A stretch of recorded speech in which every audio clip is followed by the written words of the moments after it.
मैं एक आम आदमी हूँ जो कि मेरे ख्याल अच्छे हैं, मैं लिखना चाहता हूँ, कैसे कन्वर्ट करूँ, प्रोसेस क्या है पूरा? जिनको राइटिंग से ही सक्सेस चाहिए, फेम चाहिए, उनको अभ्यास करना पड़ेगा। और सबसे ज़रूरी ये है कि भाई आप अपना टारगेट रीडर ग्रुप आइडेंटिफाई कर लीजिए। प्रैक्टिस करके मैंने एक किताब लिख भी ली।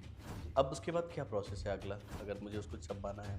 अब तो बहुत सारी लिटरेरी एजेंसीज अच्छा। हो गई हैं हुँ, और बहुत सभी जितने मेन लाइन के पब्लिशर्स हैं उनके पास कॉन्टैक्ट अस में भी वो जाके देखते हैं मेल आने पर। भाई बेस्ट सेलर बनने के लिए क्या लिखना होगा? जितनी ज़्यादा आपके अंदर क्लैरिटी हो हुँ, कि आप किसके लिए लिख रहे हैं और उसे क्या पसंद है, हुँ। उतना ये काम आसान होगा। दोनों में क्या डिफरेंस है, एक किताब उपन्यास लिखना और फ़िल्म की स्क्रिप्ट लिखना? नॉवेल राइटिंग काफ़ी इंडिविजुअलिस्टिक है एज अ प्रोसेस, कि आपका पूरे का पूरा कंट्रोल रहता है उस पर। लेकिन as far as film script writing is concern, वो काफ़ी कलेक्टिव है। आप इतनी मेहनत करके लंदन पहुँचे, जॉब भी की, फिर वापस इंडिया। तब मेरी उस समय की प्रेमिका हिंदुस्तान में रहती थी। कुछ ऐसे चीज़ जो बता सकें कि जिनकी कहानियाँ हिंदी लिटरेचर में कि भाई ये स्टोरी पढ़ो, आपके जीवन में एक बदलाव तो ज़रूर लाएगी। कि गहन सघन मनमोहन वंतरु मुझको आज बुलाते हैं, किंतु किए जो वादे मैंने याद मुझे आ जाते हैं। अभी कहाँ आराम बदा, ये मूक निमंत्रण छलना है। अरे अभी तो मीलों मुझको चलना है।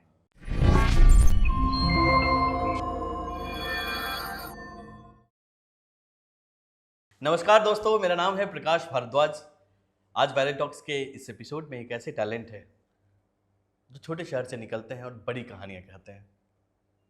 वो राइटर हैं, वो स्टोरी टेलर हैं, वो नॉवलिस्ट हैं और एक बड़ा पॉडकास्ट भी होस्ट करते हैं जिसका टाइटल ही वही है।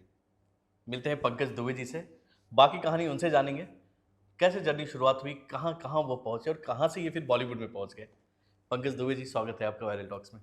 Thank you. देखिए, बातचीत की शुरुआत में ही मैं बता रहा हूँ, सबसे पहले जी मत बोलिए। पंकज दुबे से पंकज से हो जाएगा। अच्छा। हम लोग दोस्त हाँ, बिल्कुल। हैं। जी, शुरुआत तो बचपन से ही हो गई थी। दरअसल स्टोरी टेलिंग जो है वो एक वे ऑफ लाइफ, ओके। जीवन शैली रही है बचपन से।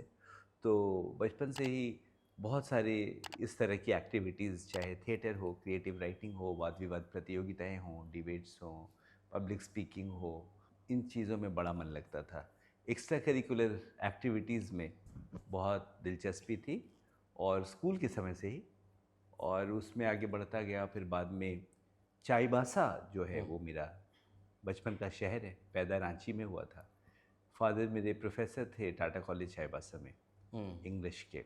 तो वहाँ पे डीएवी पब्लिक स्कूल में पढ़ के और डीएवी झिकपानी में +2 करके बाद में दिल्ली यूनिवर्सिटी आया। और दिल्ली यूनिवर्सिटी में डिबेटर्स के लिए सरपट दौड़ने के लिए सपाट ज़मीन थी।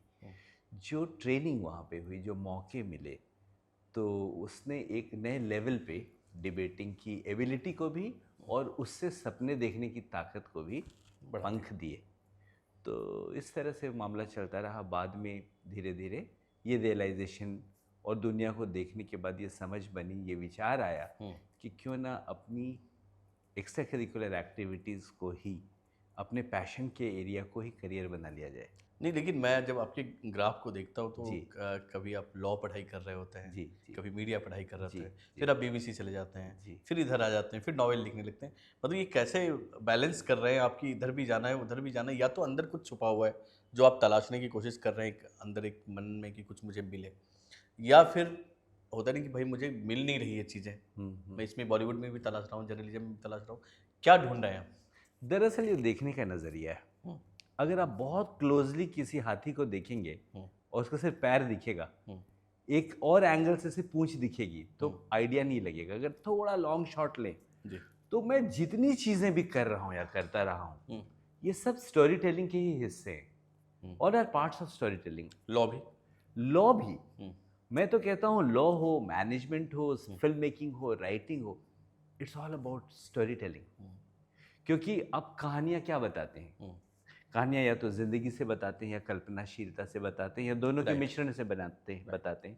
लॉ की पढ़ाई में भी आप अपने आप को ट्रेन, एजुकेटेड और स्किल्ड करते हैं तमाम केसेस से, चाहे सिविल हो, टॉर्ट्स हो, सिविल रॉन्ग, क्राइम हो, सारे केस मटेरियल्स आपको मिलते हैं जहाँ दुनिया भर के केसेस, उनके वाद, उनके विवाद और उनके फैसले सब कुछ हैं। तो वो आपकी इमेजिनेशन को और इग्नाइट करने वाला मामला है। समझ गया। तो मेरा कहना है कि स्टोरी टेलिंग ही है जो हम लोग, अब जब मैं लिख रहा होता हूँ हम्म, तो राइटर के रूप में समाज देखता है, हम्म, जब मैं फिल्म बना रहा होता हूँ तो फिल्म मेकर के रूप में देख रहा राइट। होता है समाज।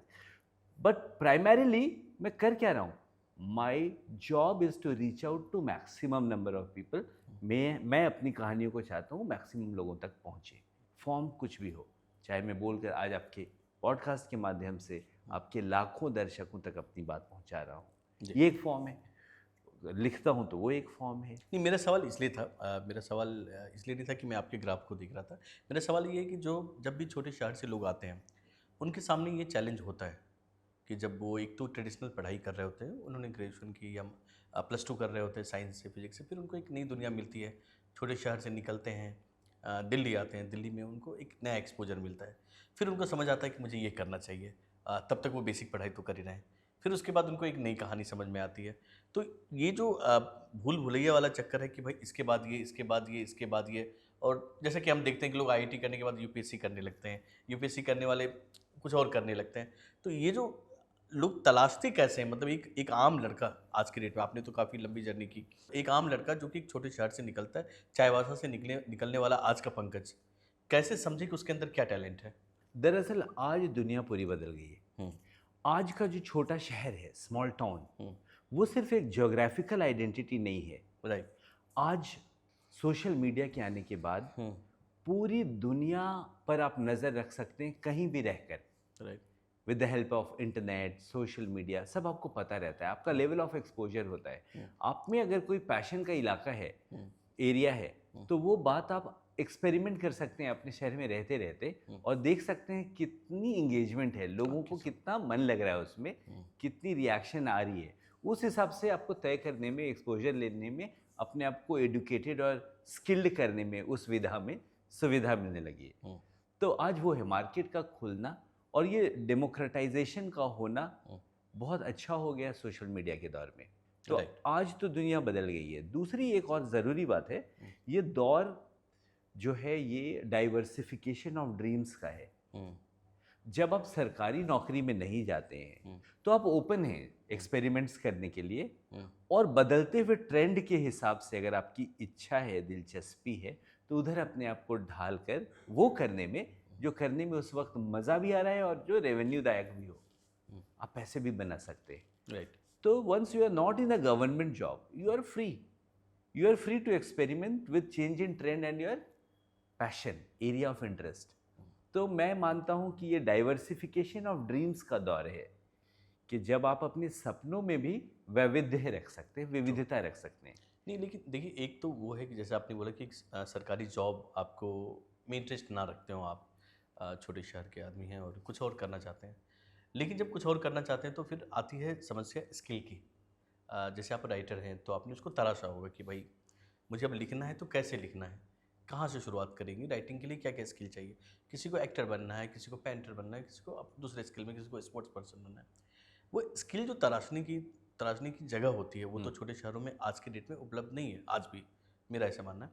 और लेकिन आप उसको कैसे कैसे ढूंढेंगे कि मुझे बॉक्सर बनना है तो मुझे पटियाला जाना है, पर्टिकुलर किसी टीचर से ट्रेनिंग लेना है, और क्या उसके लिए पेरेंट्स छोटे शहरों के रेडी होंगे आपके लिए?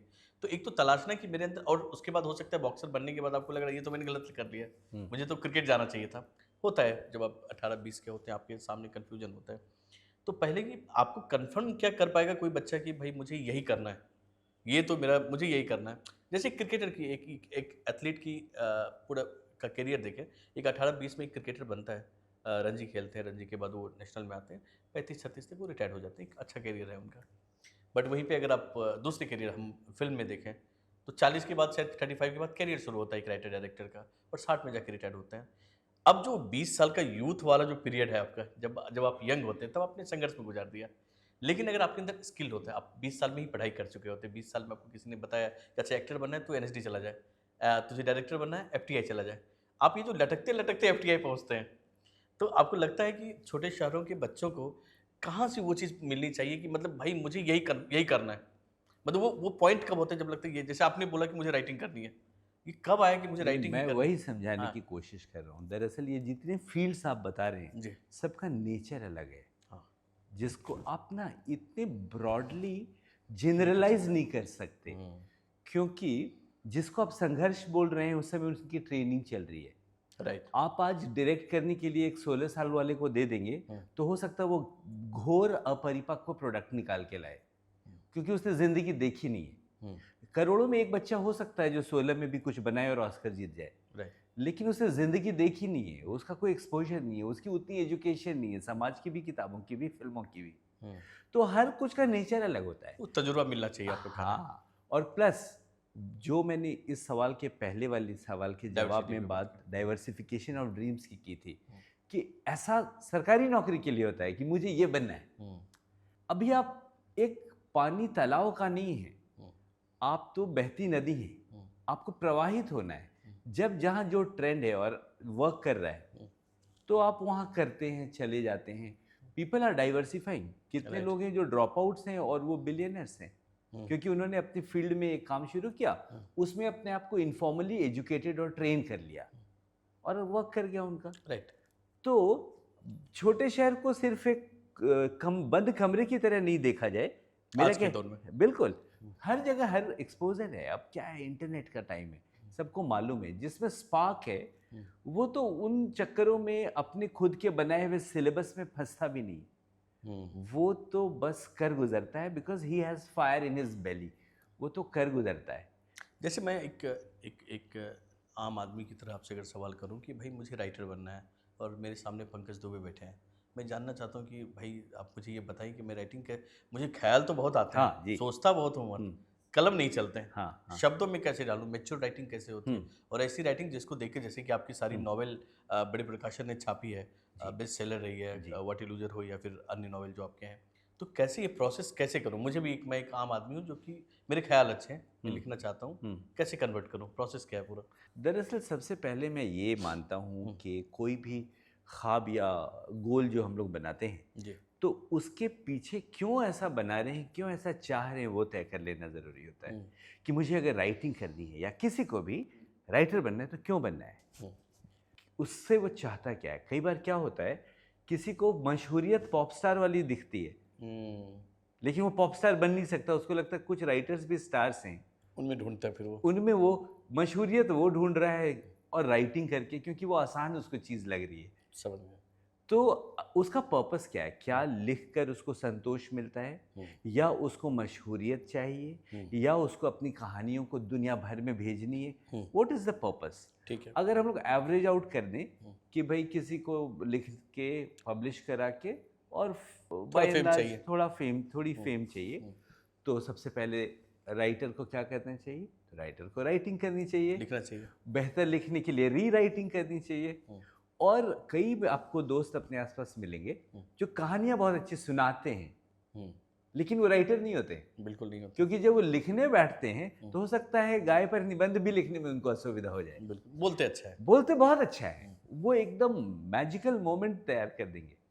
तो वो जो ट्रांजिशन है, तो मतलब लोग कंफ्यूज ना हो राइटिंग, मतलब अच्छा बोलते हैं तो आप अच्छा लिखेंगे, करेक्ट, ये जरूरी ये नहीं हो है। भी सकता है, लेकिन ज़रूरी नहीं है जरूरी कि अच्छा कथावाचक अच्छा लेखक भी हो, हम्म, वो ज़रूरी नहीं है। हो भी सकता है, होते भी हैं, लेकिन ज़रूरी नहीं है। तो जिनको राइटिंग से ही सक्सेस चाहिए, फेम चाहिए, उनको अभ्यास करना पड़ेगा। और सबसे ज़रूरी ये है कि भाई आप अपना टारगेट रीडर ग्रुप आइडेंटिफाई कर लीजिए। आप किन के लिए लिख रहे हैं, उनको कौन सी चीज़ें पसंद आती हैं, और आप कैसे अथॉरिटी हैं उस इलाके में लिखने के लिए कि उनको वो चीज़ पसंद आए। राइट। क्या आपने उधर चिंतन किया है, काम किया है, पढ़ाई की है, उस तरह का कंटेंट पढ़ पाए हैं, किताबें पढ़ पाए हैं, तो वो सब धीरे धीरे शेप करता है आपकी डिलीवरी को, उसके नेचर को, आपकी परफॉर्मेंस को। तो मुझे लगता है जैसे इन माय केस मेरा जॉनर जो है वो रोमांस है। अच्छा। लव स्टोरीज़ के बहाने से मैं कई तरह की कथाएं बताता हूँ, और जो हमारी किताबें हैं सबसे लेटेस्ट है वन स्ट्रिंग अटैच्ड। और क्योंकि मैं बाइलिंगुअल हूँ और हिंदुस्तानी में भी लिखता हूँ, वो इश्क बाकी।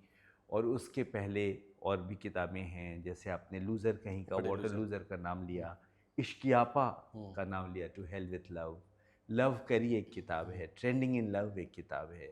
इस तरह की जो किताबें हैं तो मैं बचपन से ही अनकॉन्शियसली काम कर रहा था, क्योंकि I was a very good love letter writer in my school. अच्छा। और मेरा मानना है कि क्रिएटिव राइटिंग की प्रैक्टिस के लिए love letters are very honest form. किन के लिए लिखते थे आप? मैं तो देखिए अपने लिए तो लिखता ही था, अच्छा। जो लोग पसंद आते थे।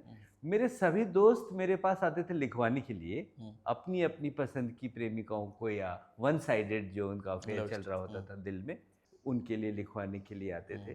क्योंकि लव लेटर राइटिंग ऐसी चीज़ है, लव लेटर्स में क्या होता है कि आपको एक बार में ही इम्प्रेस करना है। बात कर देनी है अपनी। हाँ, क्योंकि सेकंड चांस नहीं मिलेगा।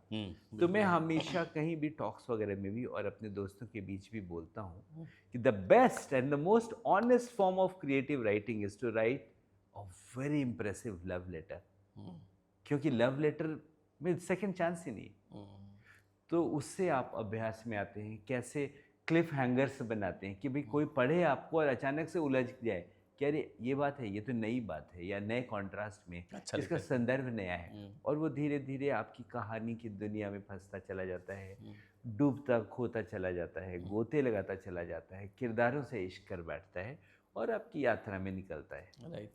तो मेरा मानना है कि it's one of the ways if you are attempting. Practice करनी है। या सेकेंड स्टेप लिख लिया मैंने, इसके बाद व्हेन आई से राइट अ लव लेटर, इसका मतलब ये नहीं कि आप देते फिरें, नहीं तो समाज में अराजकता आ जाएगी। तो जो आपको दूर से भी पसंद आता है, उनके बारे में आप इमेजिन करके लिखने का अभ्यास कर सकते हैं कि बाद जरूरी में, नहीं कि चांस ही हो आपके पास। हाँ, कि आपको जब दोस्ती हो जाए तो आप बता दो यार राइटिंग प्रैक्टिस के लिए मैंने कुछ लिखा था, उस समय तुमने मेरे इमेजिनेशन को कैच किया था, तो ये चाहो तो चंद दिखा लाइनें दूं तुम्हारे लिए है। तुम्हारे लिए। कुछ ये ऐसे सुनाए अगर ऐसी कोई लाइन जो आपने मेरे प्रैक्टिस की होगी। दरअसल मेरी खुद की तो लाइन, उस तरह की पोएटिक लाइन अभी मुझे ध्यान में नहीं है, हाँ। लेकिन बदलते दौर के समय साथ हाँ। कई लाइंस जो बहुत बड़े बड़े लोगों की लाइनें हैं, जैसे जैसे अज्ञे बहुत बड़े राइटर रहे हैं हिंदी साहित्य के। सच्चिदानंद हीरानंद बादशाह जी ने जी। की बात करें। तो अज्ञे की एक कविता है कि अगर मैं तुमको ललाते सांधे के नभ की अकेली तारिका अब नहीं कहता, तो नहीं कारण कि मेरा प्यार झूठा या कि मैला या फिर उथला हो गया है, बल्कि ये कि ये उपमान मैले पड़ गए हैं, क्या बात। देवता इन प्रतीकों के कर गए हैं कूच। अब आप ये बोलेंगे किसी लड़की को तो वो फौरन भाग जाएगी। वो आपकी जिंदगी से ऐसे लॉग आउट होगी, आएगी नहीं फिर दोबारा। आपको पता नहीं चलेगा कि इंटरनेट खराब है या बिजली गई है। अब आज के दौर में आपको लड़की को कविता सुनानी हो तो you have to keep it very simple. उन शब्दों का इस्तेमाल करना होगा जो उसको समझ में आए, कि चल सोनिए एक सेल्फी खींचे, पाउट बनाए अखियां मीचे। It will work better than the cliched lines. तो आपको कॉन्टेक्स्ट के हिसाब से अपने किरदारों को ऐसी लाइंस देनी होंगी। तो मैं आता हूँ कंप्लीट इस प्रोसेस पे कि मैं एक राइटर हूँ और आपने जैसा बोला कि प्रैक्टिस करनी चाहिए। प्रैक्टिस करके मैंने एक किताब लिख भी ली। अब उसके बाद क्या प्रोसेस है अगला, अगर मुझे उसको छपवाना है, किसको पिच करें? अब तो बहुत सारी लिटरेरी एजेंसीज हो गई हैं, और बहुत सभी जितने मेन लाइन के पब्लिशर्स हैं उनके पास कॉन्टैक्ट अस में भी वो जाके देखते हैं मेल आने पर। अच्छा। और लोग वहाँ पे प्रपोजल्स भेजते हैं जिसमें वो अपने नावल की को शॉर्ट फॉर्म में कुछ सैम्पल चैप्टर्स और अपनी प्रोफाइल के साथ वहाँ पे भेजते हैं। लिटरेरी एजेंसीज भी हैं, उनको लगता है जब कि भाई ये जो मैन्युस्क्रिप्ट आई है ये पिच करने योग्य अगर नहीं है, तो उनके भी टीम ऑफ एडिटर्स होते हैं जो उसको एक लेवल अप लेके जाते हैं कि उसको पिच वर्दी बनाते हैं और फिर वो पिच करते हैं। तो आपका काम थोड़ा आसान हो जाता है, क्योंकि इस पूरा जो लैंडस्केप है पब्लिशिंग का, ये अब बहुत व्यवस्थित होता जा रहा है। तो एजेंसीज के थ्रू आप गए तो उन्होंने पिच वर्दी बनाई पहले, और फिर वो हर जगह पिच करते हैं। फिर आपकी किताब आ जाती है? नहीं, फिर अगर उनको पसंद आए तो और कमीशनिंग हुई, फिर उसकी भी प्रक्रिया है, उसमें 6 महीने से 1 साल भी समय लगेगा। बहुत जटिल प्रक्रिया। हाँ, और फिर आप इंतज़ार करें और फिर टू फ्रो करेंगे, ये चेंजेस हैं, ये नहीं, कहाँ तक आप अग्री करते हैं चेंजेस से एज अ राइटर। डिफ़िकल्ट है। हाँ, तो इश्क आसान नहीं है। तो अगर आपका इश्क है राइटिंग के साथ भी, तो उसकी एक जर्नी है, उसका एक सफ़र है। तो ये पूरा प्रोसेस आपने जो बताया, लेकिन इसमें एक चीज़ आपने छोड़ दी, क्या है जो वो? मैं जानना भी चाह रहा था और हमारी सारी ऑडियंस जानना चाहती है, भाई बेस्ट सेलर बनने के लिए क्या लिखना होगा? क्योंकि आपने सारी किताबें बेस्ट सेलर लिखी हैं। जी जी जी तो जी। उसका क्या फार्मूला है वो बता दें, बाकी तो आदमी बोले भाई तो लिख भी लूँगा बाकी चीज़ें। जितनी ज़्यादा आपके अंदर क्लैरिटी हो हुँ, कि आप किसके लिए लिख रहे हैं और उसे क्या पसंद है, हुँ, उतना ये काम आसान होगा। अच्छा। Number one. नंबर टू, आप एज अ राइटर ये मत सोचें कि आपने लिख कर दे दिया पब्लिशर को और आपका काम हो गया ख़त्म। आपको उसके अराउंड अवेयरनेस फैलाने में भी हुँ, आपकी मौजूदगी, आपकी रचनात्मकता, आपका दिमाग, आपका श्रम, आपकी ऊर्जा लगेगी हुँ, और लगानी होगी। हुँ, क्योंकि अगर लिख के मेरा काम हो गया आप सोचते हैं तो आप डायरी ही लिख लीजिए। हुँ, लेकिन क्योंकि आप, मैंने सबसे बातचीत की शुरुआत में ये बात कही थी, आपका पर्पस क्या है हुँ, लिखने का? हुँ, अगर आपका पर्पस है कि भाई मेरी कहानियाँ ज़्यादा से ज़्यादा लोगों तक पहुँचे, हुँ, उनका प्यार मुझे मिले, हुँ, तो फिर तो उसको बेस्टसेलर होना होगा, हुँ, उसको प्रसारित होना होगा। हुँ, उसके लिए आपकी मौजूदगी, आपकी सहभागिता बहुत ज़रूरी है, हुँ, प्रोसेस ऑफ प्रमोशन में भी। उसके राइट। लिए आप इनोवेट कर सकते हैं। जैसे मैंने जब पहली बुक लेकर आया, मैं हुँ, फर्स्ट सेट ऑफ 2 बुक्स हुँ, इंग्लिश और हिंदी में, हुँ, व्हाट ए लूज़र और लूज़र कहीं का, हुँ, तो मैंने एक लूज़र एंथम क्रिएट किया, अच्छा, जो आप अपने ऑडियंस को बिल्कुल मैं सुना दूँगा। सुना सकते हैं। अगर आप फिर 2-3 लाइन दे दें उसमें, लिखा तो आपने ही होगा? तो लिरिक्स वो आपने लिखे थे उसके? लिरिक्स मैंने तो नहीं, मुझे लगता अच्छा, है किसी और ने लिखा, मैंने नहीं, पूरी टीम का वर्क था वो। क्रिएट करवाया था हाँ, आपने। हुँ, वो तो अभी वीडियो इज़ देयर, हाँ, आप मैं चला। जानता हूँ, मैंने देखा भी। उसके बाद इश्कियापा जब आई, हुँ, तो भी हम लोगों ने एक गाना क्रिएट किया। हुँ, स्वानंद किरकिरे जी ने हुँ, उसको गाया हुँ, और बहुत अच्छा गाना बन पड़ा, जो वायरल अफ्तों को भी प्राप्त हुआ। वाह! तो वायरल टॉक्स में भी वो बिल्कुल आएगा, आना ही प्राप्त चाहिए। होगा उसको भी। बिल्कुल। तो वो इस तरह से क्या हुआ, इनिशियल फेज़ में जब हम लोगों ने सॉन्ग्स भी बनाए हुँ, और सिंगल्स बनाए और किताब के अराउंड बनाए, हुँ, तो उससे उसके बारे में ऑडियो विजुअल मीडियम से हमने हुँ, प्रमोशंस किए, तो उससे काफ़ी लोगों तक पहुंच पाई बात। जी, तो आपको एज अ स्टोरी टेलर हुँ, अपने आप को बांधना नहीं है कि मैं तो बस राइटर हूँ जी, मैंने लिख दिया, मेरा काम हो गया। हुँ, नहीं, आप स्टोरी टेलर हैं और आपका उद्देश्य जब है मैक्सिमम लोगों तक पहुंचना, हुँ, तो फिर तो आपको हर विधा में अपनी सहभागिता निभा पाएँ अगर आप। तो ज़्यादा बेहतर है। बेहतर तो इससे एक और चीज़ जो मुझे समझ आ रही है कि जो राइटर है और आज के दौर का राइटर, उसको अपने सोशल मीडिया प्लेटफॉर्म पे भी एक्टिव रहने की ज़रूरत है। हाँ, अगर वो चाहता है ज़्यादा बिकना, मतलब उनकी प्रोफाइल भी अच्छी होनी चाहिए। बिल्कुल, बिल्कुल, बिल्कुल। तभी आप आगे फिर उसको तो पुश कर सुविधा होती है। सुविधा हो जाएगी। मतलब ये हो ही हमेशा सबके लिए वो भी ज़रूरी नहीं। कई बार कुछ लोग गुमनामी में हैं, लेकिन कुछ नाटकीय तरीके से अगर उनकी बात सामने आ गई, कल उनको बुकर ही मिल जाए, हुँ, तो उसका ये मतलब नहीं है कि बाकी लोग भी वही करेंगे तो बुकर प्राइज़ ले लेंगे। हुँ। तो देयर नो रूल्स, लेकिन ये चल रहा है, इससे सुविधा हो जा रही है। अच्छा पंकज जी, आप 2 चीज़ों में इन्वॉल्व रहे हैं, नॉवेल राइटिंग में भी रहे हैं और फ़िल्म लेखन में भी आपका योगदान है। दोनों में क्या डिफ़रेंस है? एक किताब उपन्यास लिखना और फ़िल्म की स्क्रिप्ट लिखनी, दोनों में डिफ़रेंस क्या है? देखिए, नॉवेल राइटिंग काफ़ी इंडिविजुअलिस्टिक है एज अ हुँ, प्रोसेस, कि आपका पूरे का पूरा कंट्रोल रहता है उस पर। हुँ, आप किरदार बनाते हैं, दुनिया बनाते हैं, हुँ, बिगिनिंग मिडल एंड सब करते हैं और उसमें क्लिफ हैंगर्स अपने हिसाब से, और आप जो पर्पस साधना चाहते हैं वो आप लिखते हैं, तसल्ली से लिखते हैं। हुँ। और एक डेडलाइन होती है, कोई रोक-टोक नहीं है उसमें? रोक टोक नहीं है। और अमूमन क्योंकि आपने जो आइडिया अप्रूव कराया हुआ है, जो कमीशन है अगर किसी पब्लिशर से, हुँ, तो आप तसल्ली बख्श लिखते हुँ। हैं। और नहीं भी है तब तो और फ्री लिख सकते हैं आप जी तो। जी जी, और आप पूरी लिख के पिच करना चाहते तब हैं तो तो फिर तो और दिक्कत ही फ्रीडम है। जी। लेकिन as far as film script writing is concern, हुँ, वो काफ़ी कलेक्टिव है हुँ, मामला। हुँ, उसमें आप अकेले भी लिख रहे हैं तो उसमें अगर आप खुद डायरेक्ट कर रहे हैं तो अलग बात है, डायरेक्टर है तो उनका भी विजन आएगा, बिल्कुल। प्रोड्यूसर अगर हैं आपके पास पहले, हुँ, तो प्रोड्यूसर भी आपको ब्रीफ देंगे कि भाई किस स्पेस में क्या चाह रहे हैं, कैसी चीज़ें वो चाह रहे हैं जो वर्क करेगी उनके हिसाब से। हुँ, या आप जो ट्रैक जिस तरह का सोच रहे हैं, क्या पता उनकी स्लेट में कोई पहले से ऐसी कहानी है जिसमें वो ट्रैक है राइट। और उसमें बहुत फीडबैक्स हैं, फिर हर लेवल पे फीडबैक है। हुँ, तो आप जो जहाँ से स्टार्ट करते हैं जो सोच कर, वही फाइनैलिटी में मिले, इसकी संभावना कम रहती है। हुँ।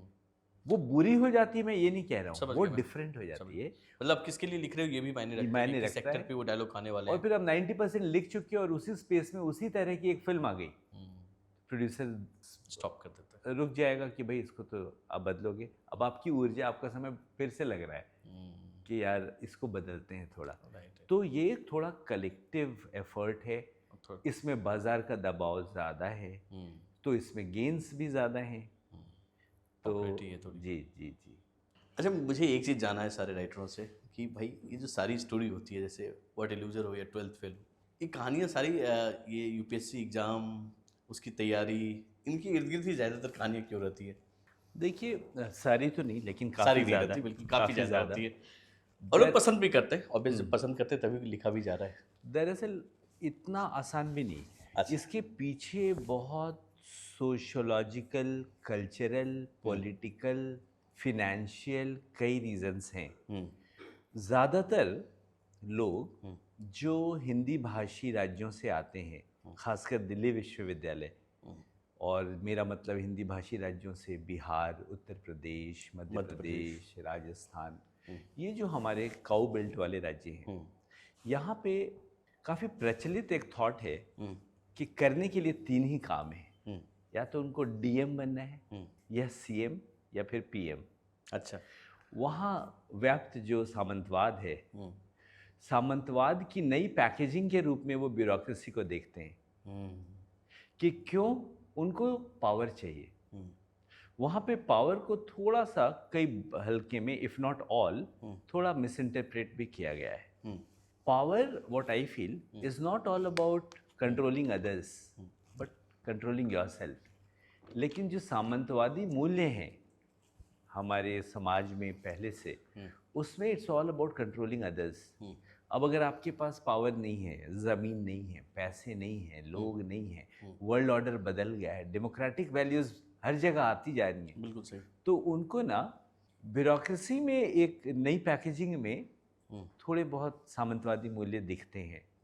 तो एक नेचुरल इंक्लिनेशन सिविल सर्विसेज की तैयारी है, क्योंकि सबसे कम पैसों में, वो तो इट्स नॉट अ बिजनेस कि आपको सीड मनी चाहिए, लेकिन आपको ग्रेजुएशन करनी है, उसके बाद एक गाना भी बड़ा प्रचलित हुआ था, एमए में लेके एडमिशन कंपटीशन देता।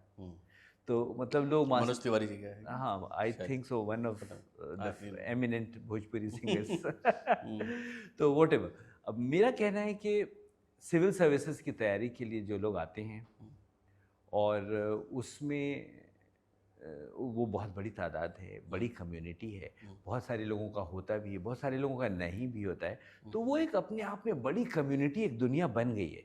तो जाहिर है कुछ लोग उसमें राइटर्स भी बनते हैं, वो अपनी एक्सपीरियंसेस लिखते हैं, कहानियाँ लिखते हैं, उससे बहुत लोग प्रेरित भी होते हैं, और बहुत लोग अच्छा भी करते हैं।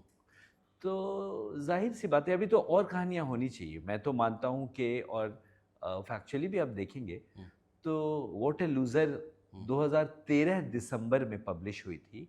अच्छा। और in a way it's a trendsetter कि हिंदी भाषी राज्य के किरदारों को, बिहार के, उत्तर प्रदेश के किरदारों को दिल्ली यूनिवर्सिटी के स्पेस में रखने वाली पहली कमर्शियल फिक्शन है। उसके बाद बहुत सारी किताबों का सिलसिला आया हुआ, 12th फेल तक आई, और वो तो फिक्शनल भी नहीं है, वो तो रियल लाइफ पे है। और भी किताबें आएंगी, और भी किताबें आनी चाहिए, ताकि लोग प्रेरित भी हों और उस समय के दौर को, उस दौर के हालात को समझ भी पाएँ, देख पाएँ। बट जब ये कहानी लिखते हैं आप, तो नो डाउट आपका एक एक्सपीरियंस तो होता ही हो, तो आपने काफ़ी टाइम डीयू में दिया, और काफ़ी आपने बोला भी कि भाई जब मैं डीयू में आए तो हमारे पंख लगे, डिबेट करने के पंख। जी, तो जी। थोड़ा कोई एक्सपीरियंस बताएं, डीयू में ऐसी कोई घटना घटी हो जो लगा कि भाई अब डीयू आके मज़ा आया, पंकज दुबे अब तो मैं मिला एक प्लेटफॉर्म। दरअसल मुझे दिल्ली यूनिवर्सिटी में रोज़ ही मज़ा आता था, अच्छा। क्योंकि इतना दिलचस्प, राइट, और चायबासा से निकल के आप डायरेक्ट और दिल्ली यूनिवर्सिटी आए थे या बीच में कहीं आप पटना हाँ, वगैरह गए थे? डायरेक्ट आया था, रांची होता अच्छा। हुआ। रांची मेरे लिए बचपन से हॉलिडे अच्छा। होम होता था, क्योंकि दादाजी और चाचा वगैरह सब वहीं रहते थे, तो गर्मी की छुट्टियों में हम लोग रांची आ जाया करते थे। लेकिन रांची में थोड़ा बहुत रहता था, लेकिन दिल्ली आया घर से निकलने के बाद, दिल्ली यूनिवर्सिटी, और इतनी वाइब्रेंट यूनिवर्सिटी।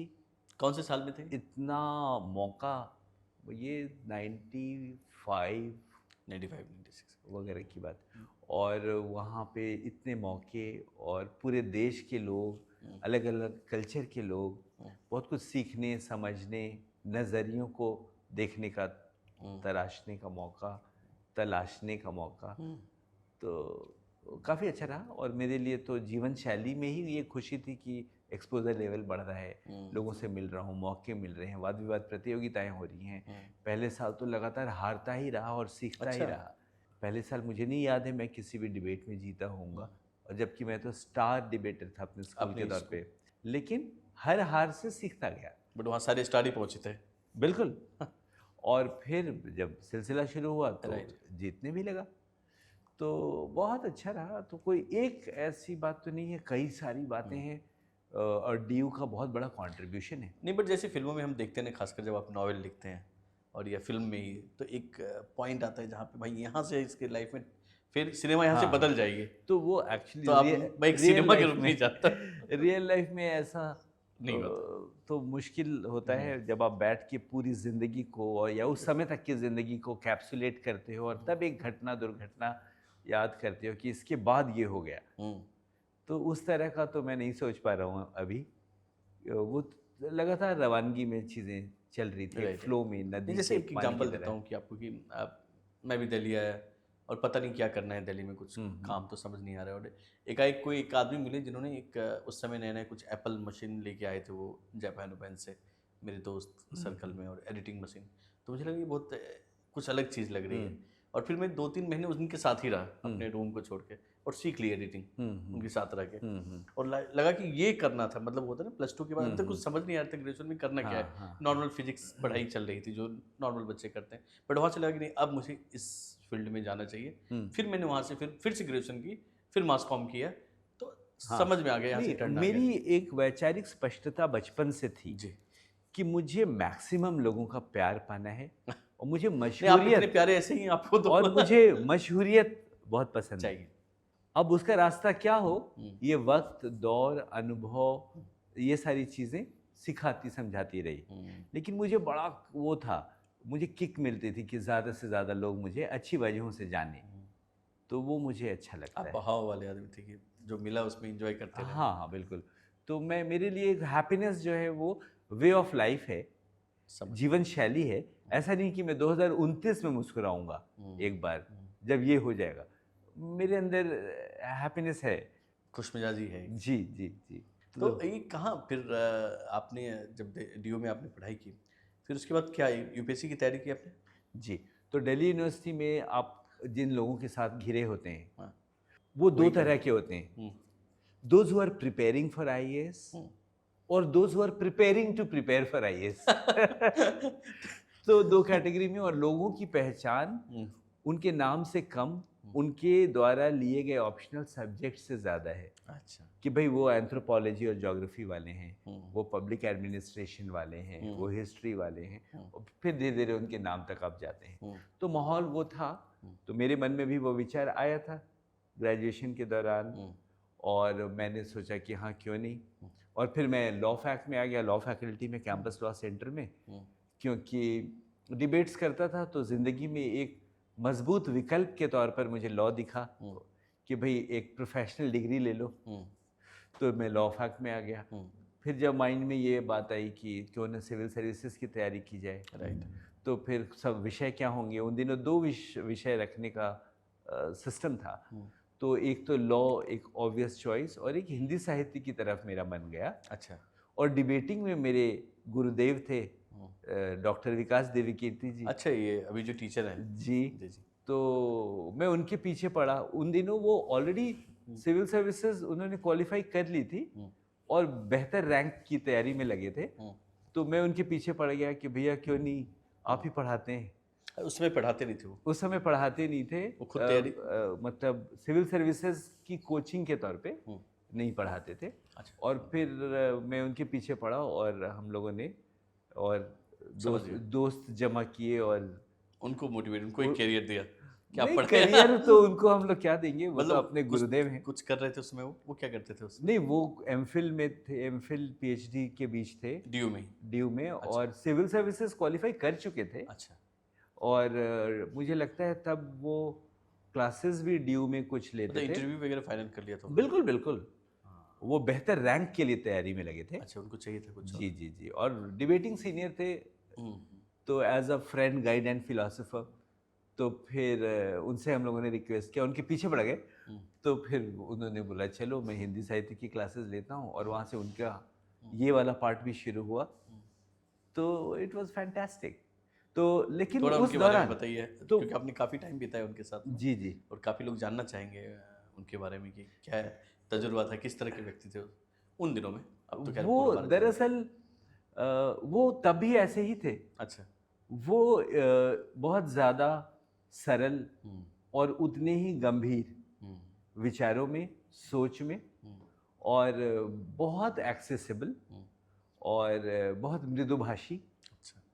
उनको मैंने कम से कम कभी क्रोधित होते हुए नहीं देखा है, और बहुत प्यार से हर तरह के लोगों से मिलना और उनको समझाना और सारी अवधारणाओं पर क्लैरिटी दे देना।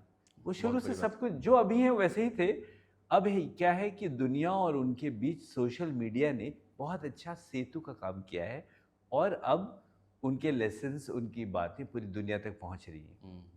तो he has always been like this, right. और एक मेंटोर की तरह और एक इंस्पिरेशन की तरह। वहाँ पे लोगों को काफ़ी जी इंस्पायर जी किया। जी जी, बिल्कुल। उसके बाद क्या किया आपने? तो वो कोर्स तो मैंने कर लिया हम्म, हिंदी साहित्य का, लेकिन उस दौरान मेरे मन में ये बात आई कि क्या मुझे सिविल सर्विसेज में अपेयर होना भी है। हम्म। क्योंकि मैं देखता था यार, सिविल सर्वेंट्स की सैलरीज तो प्रोफेसर्स की सैलरी से कम है।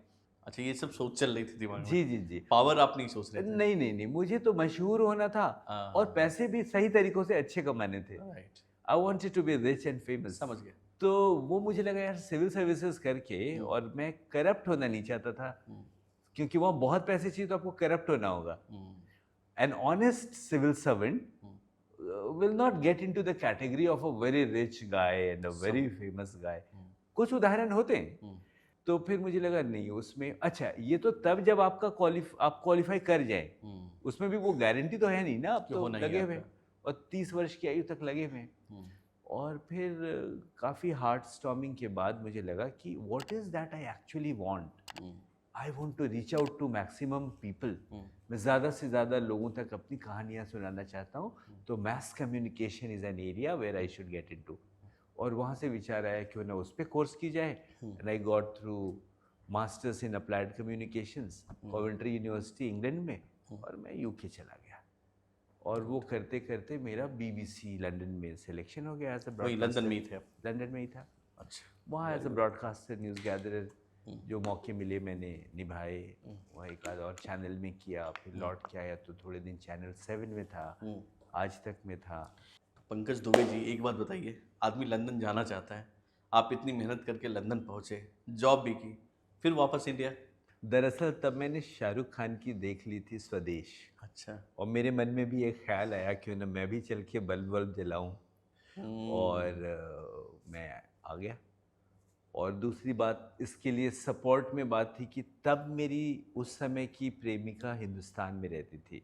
अच्छा, लंदन से हाँ, प्यार चल तो रहा था। जी, तो मैं आ गया कि मुझे शादी भी करने का बड़ा मन था। हम्म। तो मैं इंडिया लौट आया, और फिर यहाँ काम करने लगा।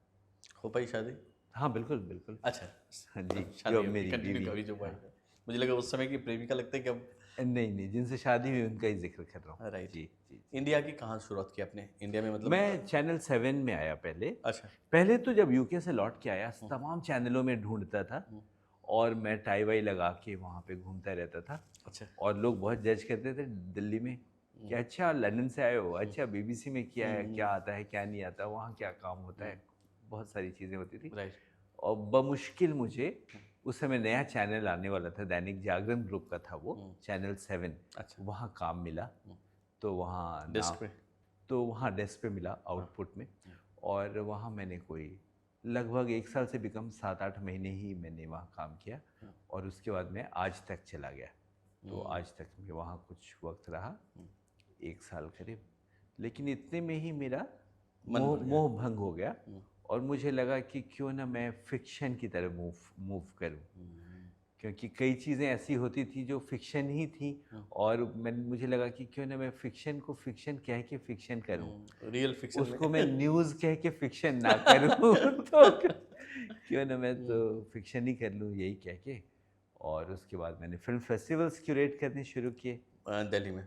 दिल्ली में रहते हुए। अच्छा। और मैंने शुरुआत की, सवाल ये था कि कौन काम देगा, क्योंकि मैंने वो काम पहले किया नहीं था। हाँ। तो मैंने इंडिया का पहला स्ट्रीट फिल्म फेस्टिवल बच्चों के लिए झुग्गियों और गाँव में शुरू किया, अच्छा। बाय द नेम ऑफ सड़क छाप फिल्म फेस्टिवल। हम्म, और मैंने वहाँ नई सीमापुरी बस्ती में, फिर पहली बार मुंबई आया, धारावी में मैंने हम्म, करवाया। अच्छा, यह तब वो दौर था जब स्लम डॉग मिलियनेयर को ऑस्कर्स मिला था।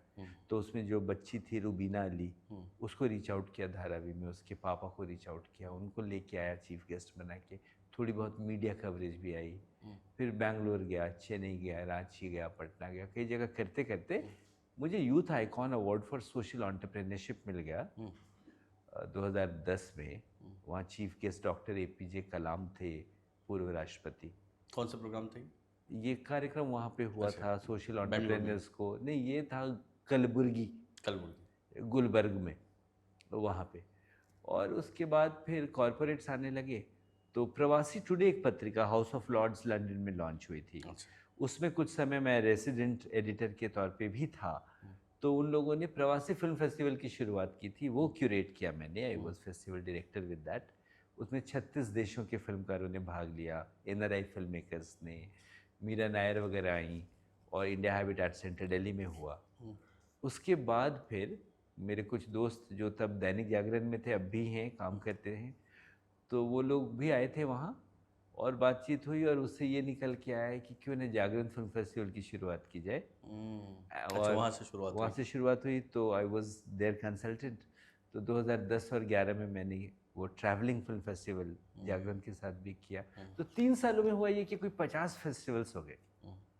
तो उसमें बहुत सारी फिल्में देखने का मौका मिला, भारतीय फिल्में, क्षेत्रीय भी और हिंदी भी, वर्ल्ड सिनेमा, कुछ हॉलीवुड, और बहुत सारे लोगों से मिलने का मौका मिला।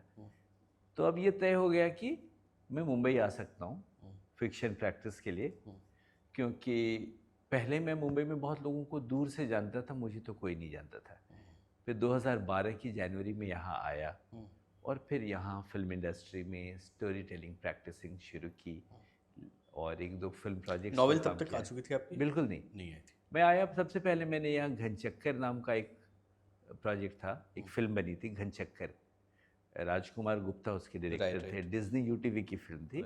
उसमें उन्होंने मुझे मौका दिया as script and continuity supervisor, और उसके बाद वो फिल्म हुई। फिर मैंने चौरंगा नाम की एक फिल्म, एंटी क्लॉक फिल्म्स, विकास रंजन मिश्रा उसके डायरेक्टर हैं, उसमें मैंने वही भूमिका निभाई। और एक एक्सपीरियंस, थोड़ी सी ट्रेनिंग, थोड़ा एक्सपोजर सेट कर लिया, और फिर मैं राइटिंग करने लगा। तो अंधेरी में मुझे यहाँ, अंधेरी वेस्ट में, वर्सोवा और ये पूरा जो फिल्म इंडस्ट्री का इलाका है, यहाँ तो बहुत सारी कहानियाँ, स्क्रिप्ट्स तैरती हुई नज़र आती थी। तो मुझे लगता था how my story is different, तो क्यों ना इनको बुक फॉर्म में ला कर देखें। एंड बता दें अपनी कहानी को। हाँ, कि भाई कोई पब्लिशर मिलता है तो एक लेवल ऑफ एक्सेप्टेबिलिटी दिखेगी, और बुक अगर अच्छा करती है तो एक्सेप्टेबिलिटी इन रीडर्स भी दिखेगी। राइट। और तब शुरुआत हुई व्हाट अ लूज़र की, लूज़र कहीं का, और तब से अब तक 10 टाइटल्स आर आउट, 5 अंग्रेजी में, 5 हिंदी में। अगर सबका नाम बता दें तो लोग एक बार अवेयर भी हो जाएं। 5 टाइटल्स। जैसा मैं पहले भी कह रहा था, व्हाट अ लूज़र और लूज़र कहीं का आई, फिर इश्की आपा आई 2015 में, और उसका इंग्लिश एडिशन था इश्की आपा टू हेल विथ लव। दोनों भाषाओं में ओरिजिनली आई, क्योंकि मैं ट्रांसलेट नहीं करता जी। फिर लव करी आई, लव करी, लव करी, ठीक है। ये कहानी सेट है लंदन में, और इंडिया, पाकिस्तान और बांग्लादेश के 3 दोस्त एक साथ रहते हैं। रिलेक्टेंटली शुरुआत होती है, और कॉन्फ्लिक्ट ऑफ आइडेंटिटी की कहानी है, बड़े स्केल पे, बड़े फलक पे। और फिर ट्रेंडिंग इन लव आई एक कहानी, जो कि IAS अकेडमी मसूरी में सेट है, 2 ट्रेनीज़ की लव स्टोरी। अच्छा। और इंटरफेथ कैरेक्टर्स हैं, दोनों अलग अलग फेथ के, हिंदू मुस्लिम, और उनकी मोहब्बत की दास्तान है। और फिर जो हालिया किताब है इश्क बाकी, वन स्ट्रिंग अटैच्ड, ये भी एक हिस्टोरिकल फिक्शन ही की तरह, ये रोमांटिक है मामला, लेकिन ये सेट है 1992 और 2010 के बीच, अयोध्या और दिल्ली के बीच, डिमोलिशन और कॉमनवेल्थ गेम्स के की तैयारियों के बीच एक दर्जी की मोहब्बत की कहानी है, love story of a tailor, इश्क बाकी। काफ़ी सारी कहानियों में आपका प्यार कहीं ना कहीं लव वाला एंगल तो रहता जी ही जी, है, प्यार के बिना सिर्फ क्या है व्हाट ए दुनिया में? लूजर छोड़ के।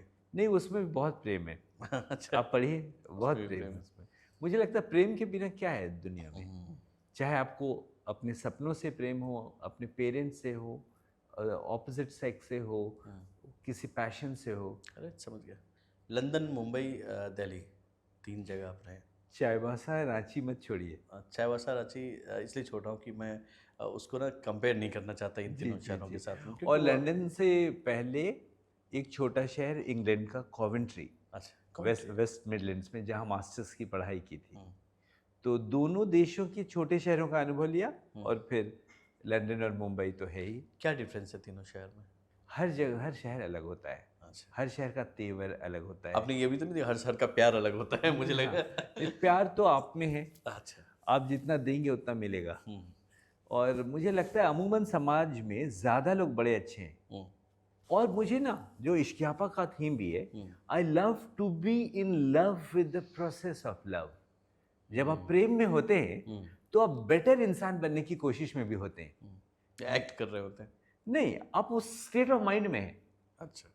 आप जब प्रेम में हैं तो एक स्टेट ऑफ माइंड में हैं, तो किसी से थोड़ी सी गलती होती है तो आपको क्रोध कम आता है उस पर, क्योंकि आप प्रेम में हैं। आप गुस्से में हैं अपने आप में, तो आपको किसी की छोटी सी गलती भी बड़ी लगती है, आपका रिएक्शन थोड़ा सा डिफरेंट आता है। समझ। तो मुझे लगता है to be in love with the process of love makes this society better. सबको प्यार से रहना चाहिए, प्यार करना चाहिए। बिल्कुल, it helps the calmness around you. और आपको कोई प्यार करने के लिए नहीं मिल रहा है तो आप खुद से प्यार कीजिए। आप अपने आप में यूनिक हैं, लेकिन ऑब्सेस्ड मत हो जाइए खुद से कि और लोग बुरे लगें। काफ़ी जी प्यार की बातें होगी। जी अच्छा, आप राइटर भी हैं और काफ़ी चूंकि अब आप एक्टिव राइटर भी हैं, जी जी, इसलिए अब कंफ्यूजन वाला सवाल भी नहीं कि अब दिल्ली जाएंगे और फिर छोड़ेंगे, ऐसी वाली बात नहीं। बिल्कुल अब स्टोरी मुंबई टेलर फिक्स। हूँ ब्रॉडर टर्म में। हाँ, अब मुंबई फिक्स हैं आप। जी जी। मुंबई आधार है आपका। कुछ ऐसे चीज़ जो बता सके कि जिनकी कहानियाँ हिंदी लिटरेचर में या फिर इंग्लिश लिटरेचर में जिनको नए लड़कों को पढ़नी चाहिए, खासकर जब वो अपने 20 एज में हो या फिर 25 की एज में हो, कि भाई ये स्टोरी पढ़ो, आपके जीवन में एक बदलाव तो जरूर लाएगी इनकी कहानियाँ। या ऐसी पोइट्री कोई आपको, ऐसी लाइन कुछ हो आपकी नज़र से? देखिए, जो मैं फॉलो करके बड़ा हुआ हम्म, बचपन से, हम्म, वो 4 लाइनें हैं एक अमेरिकन पोएट रॉबर्ट फ्रॉस्ट की। अच्छा। The woods are lovely, dark and deep, but I have promises to keep, and miles to go before I sleep, and miles to go before I sleep. लेकिन ये lines मुझे तब तक ही अच्छी लगी जब तक मैंने डॉक्टर हरिवंश राय बच्चन जी की हिंदी में इन्हीं लाइनों की अनुदित लाइंस नहीं पढ़ी थी।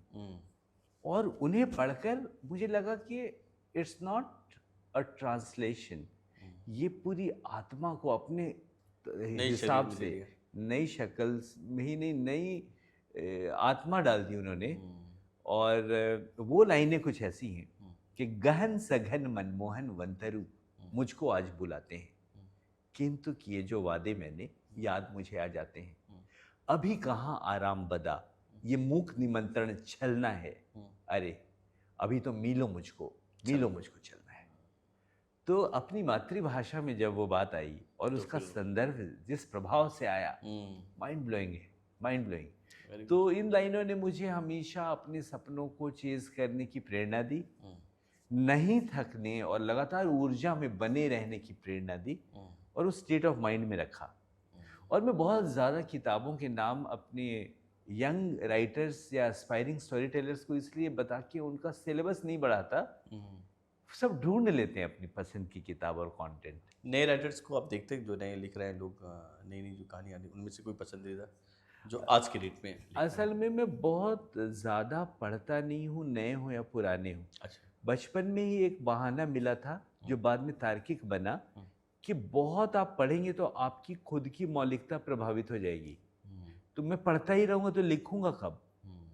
क्योंकि बहुत सारे विचारों का प्रस्फुटन लगातार होता रहता है। तो वो लिख रहे हैं लोग, अच्छा लिख रहे हैं, मुझे शुभकामनाएं हैं मेरी उनको। और समय के साथ चीज़ें बदल भी रही हैं, ट्रेंड, भाषा, उनके एक्सप्रेशंस बदल Right. रहे हैं, अटेंशन स्पैन के बढ़ते घटते वाले क्रम में लोगों की राइटिंग भी इम्पैक्टेड हो रही है उस हिसाब से। तो मैं ये नहीं रेकमेंड करना चाहता, बहुत सारे ज्ञानी लोग कर रहे हैं कि भाई हिंदी साहित्य में जा रहे हैं तो यहाँ आप से शुरुआत ये करो। ये ज़रूर पढ़ लीजिए, इंग्लिश में ये, अरे भैया मैं कौन हूँ, आप ढूंढ लेंगे। आप जब मुझे सुन रहे हैं हम्म, तो आप मुझे उन रिकमेंडेशंस के लिए नहीं सुन रहे हैं, आप तो पहले मेरी किताबें पढ़िए, पहले ये आप, अच्छा है। हाँ जी, पहले आप मेरी किताबें आप पढ़ मेरी लो। तो पढ़िए। Right. अब मुझसे पूछ रहे हैं हम्म, कि ये तो वैसी बात हो गई कि जब मेरी जो वाइफ हैं, वो जब मेरी प्रेमिका थी, तो उनकी नानी जिनको सब अम्मा कहते थे, उन्होंने उन दिनों मैं एक थिएटर की प्रैक्टिस उनके घर पे कर रहा था रांची में, उन्होंने आके मुझसे कहा कि उसके लिए एक अच्छा लड़का ढूंढने में मदद करो, कि यार मैं हूँ, मेरे से करो शादी जब भी करनी है। मैं ही सामने हूँ, फिर कहाँ ढूंढ रहे हाँ, हो? मैं क्यों लड़का ढूंढ Right, के right. लाऊं। तो इट्स लाइक कि आप ऑथर से पूछ रहे हो, आप बताओ और किस किस की किताब पढ़े, पहले मेरी तो पढ़ लो, 5 मैंने आपको कहानियां अभी दी है, यही पांचों पढ़ो। वो तो पढ़ो, फिर बात होगी, जो पसंद आए बात करो, पसंद आए बात करो। तो ये बड़ी अच्छी लगेगी, और ये अच्छी बात ये होना भी चाहिए कि भाई जब आप मेरी तो पढ़ लो पहले, हाँ। है ना? आपने मेरी नहीं पढ़ी तो हाँ। मैं क्या दूसरे पे ज्ञान दूँ? हाँ, मतलब क्या है, मैंने आप भी तो एक कुछ लिखा ही है। राइटर से बात कर रहे हैं, पहले उनकी तो पढ़ लीजिए। राइट। अच्छा, आपने फिल्म भी बनाई थी, और एक शॉर्ट फिल्म आपने शायद जी, डायरेक्ट भी की, जी, और जी। उसके बारे में मतलब उसकी कहानी क्या है? कि दरअसल कहानी इंटरेस्टिंग है काफ़ी। तो शॉर्ट फिल्म बनानी थी, ठीक है, और मैं कॉन्शियसली ऐसी शॉर्ट फिल्म बनाने के विचार में नहीं था जो एकदम से अंधेरा हो, झिंगुर की आवाज़, नाली में सूअर चला गया, अजगर चला गया वहाँ से और ख़त्म हुई फिल्म। ऐसा इसलिए बना दो क्योंकि ये कैन में और दूसरे फेस्टिवल्स में जाए, और जो नहीं समझ पाए वो डर के ये ना बोले जो मुझे समझ नहीं आई, समझ नहीं आई, क्योंकि बेटा लोग फटका जज भाई। करेंगे। हाँ, हाँ। तो मैं चाहता था जो दुनिया, जो ज़िंदगी, जिस तरह की कहानियाँ और जैसी टेलिंग मुझे पसंद है, वो कोई विचार आएगा तो मैं बनाऊंगा। तो हुआ क्या था कि एक बार मेरी एक फ्रेंड का फ़ोन आया था, ऑस्ट्रेलिया से, जर्नलिस्ट फ्रेंड का, और उसका फ़ोन आया कि भाई तुम मुंबई में हो, एक फ़िल्म है दिलवाले दुल्हनिया ले जाएंगे, DDLJ, और वो वहाँ के एक सिनेमा हॉल में, मराठा मंदिर सिनेमा में 20 सालों से वो फिल्म लगी हुई है, शाहरुख खान जी की। शाहरुख की, यशराज की फिल्म, और वो हटाने वाले हैं वहाँ से, उतारने वाले हैं, जिसको लेके बहुत विरोध हो रहा है आम लोगों में, दर्शकों में, कि नहीं हटा सकते आप। तो आप मुझे बताओ उसके बारे में, we want to interview you on that. तो मैंने बोला क्यों, मैं तो उस फिल्म का हिस्सा था नहीं, सिर्फ दर्शक के तौर पर था, एक फ़ैन के तौर पर था। तो ना तो मैं रेड चिली से हूँ, ना YRF से हूँ, मैं तो स्टेटमेंट नहीं है मेरे को इसमें। हाँ। तो उन्होंने बोला नहीं नहीं, हम आपसे इसलिए बात करना चाहते हैं क्योंकि हम और किसी को जानते नहीं वहाँ। अच्छा। तो आप रिसर्च करिए, कल आपसे बात करेंगे। तो मुझे भी इंटरेस्टिंग काम लगा, तो मैंने उस दिन की मीटिंग्स छोड़ के और मैं चला गया मराठा मंदिर सिनेमा हॉल देखने की बात क्या है। तो मैंने देखा वाकई हाउसफुल है, लोग आ रहे हैं, लेकिन थोड़ी रिसर्च से, बातचीत से मुझे ये पता चला कि यहाँ तो कमाल की कहानी है, क्योंकि वो जो सिनेमा हॉल है उसके पीछे का पूरा इलाका है कमाठीपुरा, जो हिंदुस्तान का दूसरा सबसे ज़्यादा डेंसिटी वाला रेड लाइट एरिया है, कोलकाता के सोनागाछी के बाद। और इस फिल्म को देखने के लिए रेड लाइट एरिया कमाठीपुरा से तमाम महिलाएं और लड़कियां आ रही हैं जिनकी ज़िंदगी में सिर्फ डार्कनेस है, अंधेरा है, दर्द है, सितम है। ये फिल्म उनको एक होप ऑफ लाइफ, एक होप ऑफ लव दे रहा है।